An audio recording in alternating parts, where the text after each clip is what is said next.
Merci, cher collègue. La parole est maintenant à Madame Céline Brulin.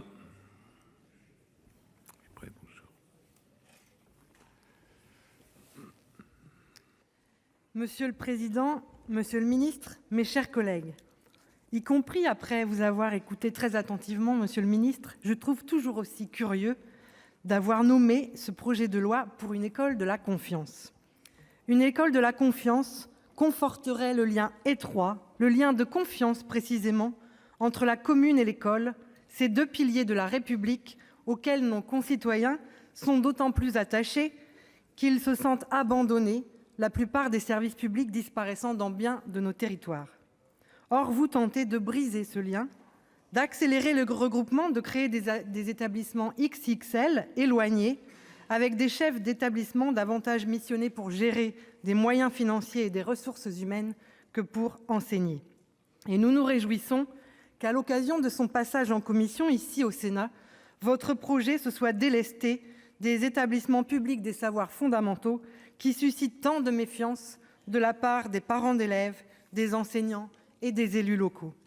Une méfiance née de l'expérience, car ceux-ci voient en effet se multiplier sur le terrain les appels à considérer l'échelon intercommunal comme la nouvelle maille de l'organisation scolaire. Ils sont parfois enjoints à signer des conventions visant peu ou prou les mêmes objectifs que ces établissements publics des savoirs fondamentaux, c'est-à-dire la rationalisation. Et il serait regrettable que le Sénat, l'Assemblée des territoires, soit sourd à ce qu'ils expriment et fasse entrer par la fenêtre ce qui vient d'être sorti par la porte, avec des conséquences évidentes en termes de maillage scolaire, en particulier dans les territoires ruraux. Une école de la confiance viserait la réduction des inégalités sociales, territoriales, scolaires, qui bien souvent se confondent, en ambitionnant la réussite de tous, et tout particulièrement dans un moment où gronde en France une très grande colère et une tout aussi grande exigence de justice sociale.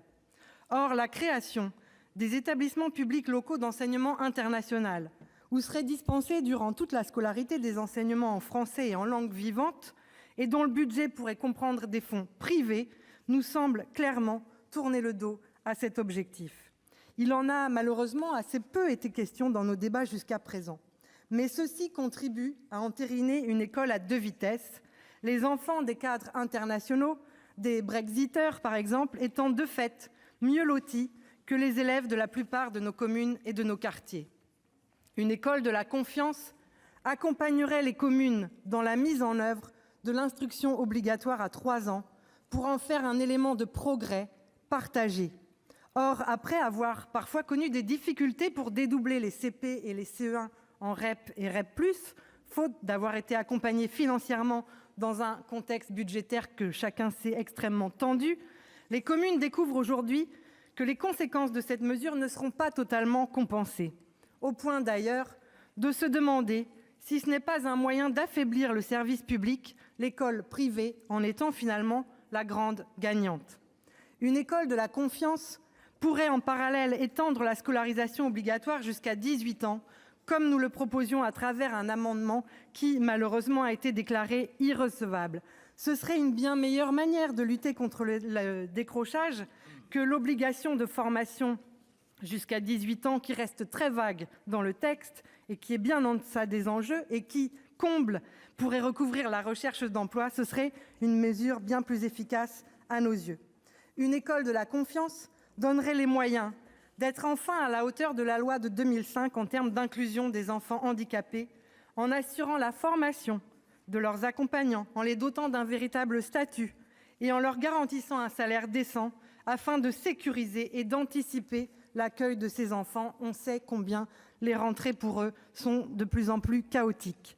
La mutualisation des accompagnants, synonyme de réduction des moyens, constitue l'exact opposé de ces mesures nécessaires et nous éloigne malheureusement d'une école véritablement inclusive. Une école de la confiance se fierait à ceux qui l'incarnent et la font vivre au quotidien. Je veux bien entendu parler des enseignants qui ont certes des obligations de par leur mission de fonctionnaire, mais qui n'en restent pas moins des citoyens qui forment de futurs citoyens. Leur interdire la moindre critique publique à l'encontre des choix politiques de leur ministère de tutelle n'est pas une bonne chose pour la démocratie. Le remplacement du CNESCO, organisme indépendant dont la qualité des travaux est reconnue de tous, par un organe qui n'aurait plus pour mission d'évaluer les politiques éducatives et dont la majorité des membres seraient nommés par vous-même, monsieur le ministre, ou par vos successeurs, participe de la même logique. Un ministre qui voudrait regagner la confiance commencerait par entendre la contestation qui s'exprime depuis plusieurs semaines. Il prendrait en compte les mobilisations, il écouterait les critiques, il traduirait les orientations données par le Président de la République à l'issue du grand débat. Je pense par exemple aux 24 élèves par classe de la grande section jusqu'au CE1, comme l'a développé mon ami Pierre Ouzoulias. Invoquer la confiance, décrire ce texte comme un projet social, monsieur le ministre, comme vous venez de le faire, ne suffira pas à masquer la réalité. C'est un projet d'essence ultralibérale qui sape les fondements de notre système scolaire. La confiance, c'est donner de la réalité à la promesse d'une école qui fait réussir le plus grand nombre et qui, enfin, réduit les inégalités. Je vous remercie.